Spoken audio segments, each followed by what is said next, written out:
अरे यहाँ इस तेज़ बारिश में हम गरीब लोग अपनी झोंपड़ी में किस मुश्किल से गुजारा कर रहे हैं, और वहाँ वो अमीर सेठ लोग अपने नरम गरम बिस्तर में मज़े से सो रहे होंगे। हमारे दिन भी ज़रूर बदलेंगे माया, देखना हम भी अच्छी ज़िंदगी गुजारेंगे।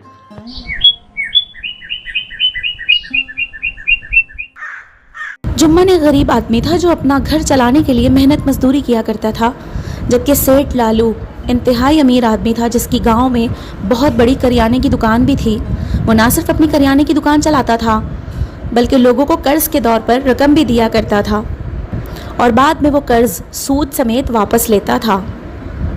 उसकी करियाने की दुकान पर उसकी बीवी भी उसके साथ बैठा करती थी और दोनों मियाँ बीवी बैठकर लोगों को लूटते थे। सेठ साहब 5 किलो चावल दे दें। ठीक है, पैसे उधर दे दो, मैं चावल दे देता हूँ। पैसे देने के बाद जुम्मन चावल का मुतालबा करता है, लेकिन सेठ लालू अपनी बात से मुकर जाता है। अरे कौन से पैसे और कैसे चावल? क्या कर रहे हैं सेठ साहब, आप तो मुंह पर झूठ बोल रहे हैं। मैंने अभी तो पैसे दिए हैं आपको। अरे भाई वो तो उधार के पैसे थे, वही उधार जो तूने मुझसे कुछ दिन पहले लिया था, बल्कि अभी 3000 रुपये बकाया है। अबे चल जा अपना काम कर। जुम्मन को सेठ लालू के इस रवैये पर बड़ा अफसोस होता है। वो घर पहुंचता है तो उसकी बीवी उससे चावल लाने के बारे में मालूम करती है।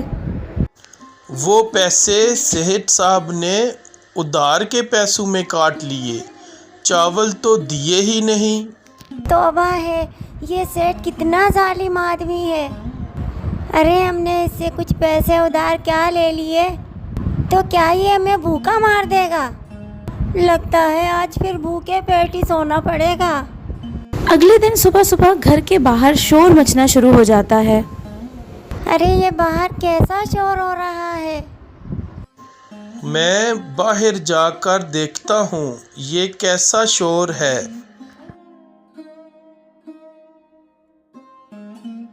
अरे क्या हो गया नहीम, तू इतना शोर क्यों मचा रहा है?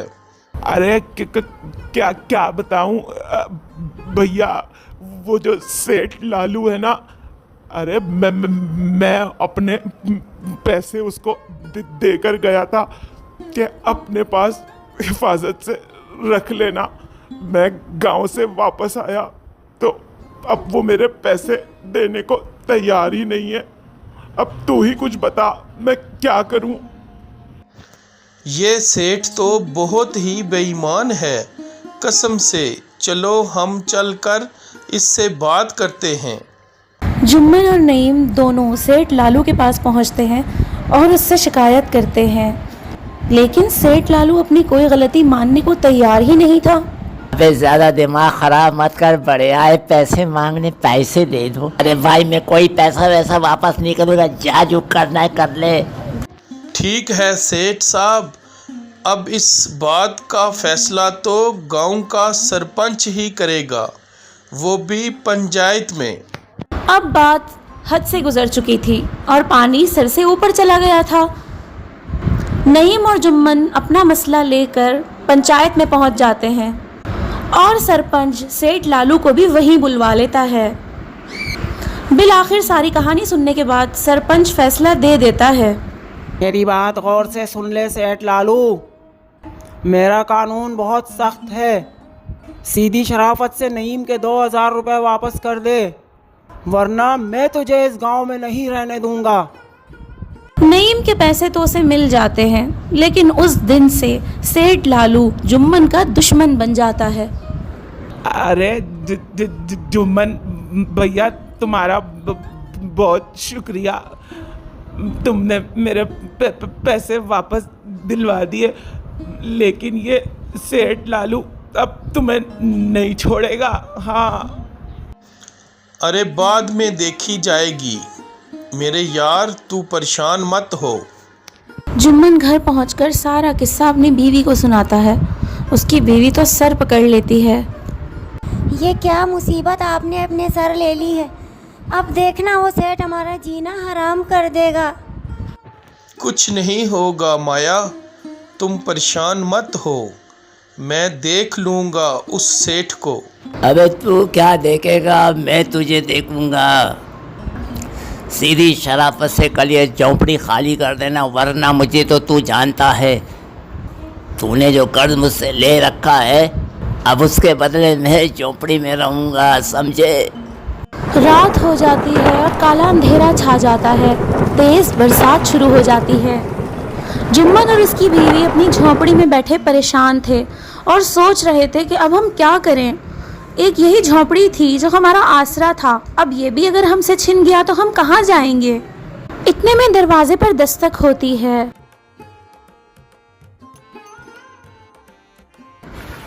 जुम्मन जैसे ही घर के बाहर जाता है तो देखता है कि एक बूढ़ी औरत दरवाजे पर खड़ी है। जी आप कौन हैं अम्मा, और क्या चाहिए आपको?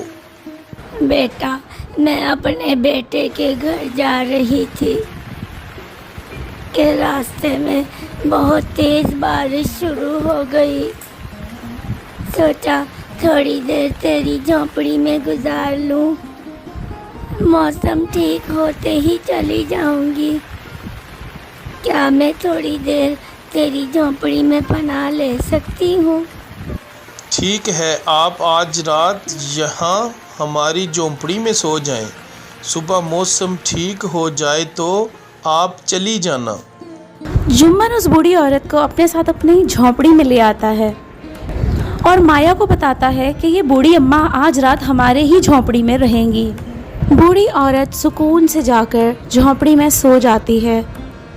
थोड़ी ही देर में झोंपड़ी की छत टपकना शुरू हो जाती है और पानी जमा होना शुरू हो जाता है।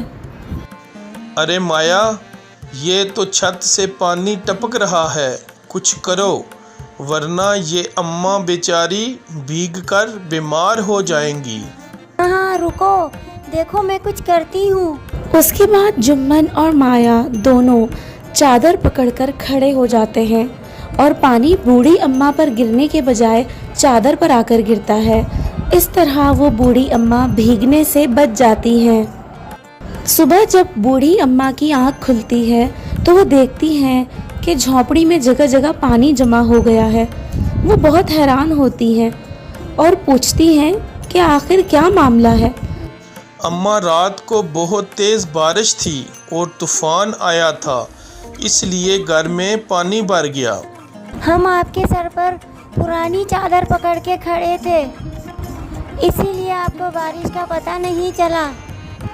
बच्चों, तुम दोनों ने मेरी बहुत खिदमत की है, इसका अजर तुम्हें अल्लाह की ज़ात देगी। अब मैं चलती हूँ, खुदा हाफिज़। बूढ़ी औरत जुम्मन और माया को दुआएं देकर उनके घर से चली जाती है। अब जुम्मन और माया परेशान थे कि किसी तरह हमारी झोंपड़ी ठीक हो जाए और कुछ ऐसा हो जाए कि सेठ हमसे ये झोंपड़ी ना छीने। अभी जुम्मन और माया सोच ही रहे थे कि इतने में झोंपड़ी का सारा पानी खुश्क हो जाता है और झोंपड़ी की टूटी हुई छत भी ठीक हो जाती है। अरे ये तो जादू हो गया, हमारी झोंपड़ी तो खुद ही ठीक हो गई है। काश कहीं से गरम गरम खाना खाने को मिल जाता। अरे कल रात से तो भूख से मेरा कलेजा ही बाहर आ गया है। अभी माया का ये कहना ही था कि एकदम से गर्मा गर्म खाने से भरा हुआ थाल सामने आ जाता है। माया हैरान रह जाती है। दोनों ने पेट भरकर खाना तो खा लिया। अब दोनों सोच रहे थे कि हम अपनी झोंपड़ी को किस तरह बचाएं। लगता है हमें उस बूढ़ी अम्मा की दुआ लग गई है, इसलिए हमारी झोंपड़ी हमारी हर ख्वाहिश पूरी कर रही है। नो जी, आप झोंपड़ी से पैसे मांग के देखो ना, अगर पैसे मिल गए तो सेठ हमसे हमारी झोंपड़ी वापस नहीं छीनेगा। ऐ झोंपड़ी, मुझे कहीं से 3000 रुपये ला दे। अभी जुम्मन का ये कहना ही था कि फौरन से पैसे उसके सामने आ जाते हैं। वो 3000 रुपये देखकर खुश हो जाता है। थोड़ी देर में दरवाजे पर दस्तक होती है। जुम्मन बाहर जाकर देखता है तो सेठ अपने पैसे लेने के लिए आया होता है। ये लो सेठ, अपने पैसे पकड़ो और दोबारा कभी यहाँ मत आना। सेठ लालू पैसे तो ले लेता है, लेकिन उसको ये बात हजम नहीं हो रही थी कि जुम्मन के पास इतना सारा पैसा कहाँ से आ गया। अब सेठ लालू बदला लेने के बारे में सोचता है और अपने मुलाजिम के पास पहुँच जाता है। सेठ लालू अपने मुलाजिम से कहता है कि वो जाकर रात ही रात में जुम्मन की झोंपड़ी को आग लगा दे। रात को सेठ का नौकर आता है और जुम्मन की झोंपड़ी को आग में झोंक के चला जाता है। वहाँ अचानक सेठ की अपनी हवेली में आग लग जाती है और आग सारी हवेली को अपनी लपेट में ले लेती है।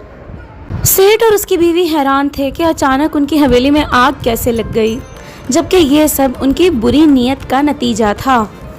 अगले दिन सुबह सेठ लालू देखता है कि जुम्मन और उसकी बीवी ने नाश्ते का ठेला लगा लिया है और वो गांव में नाश्ता बेचकर पैसा कमा रहे हैं। सेठ लालू को ये देखकर बहुत दुख होता है और वो सोचता है कि काश उसने अपनी नीयत ख़राब ना की होती और काश उसकी हवेली में आग ना लगी होती।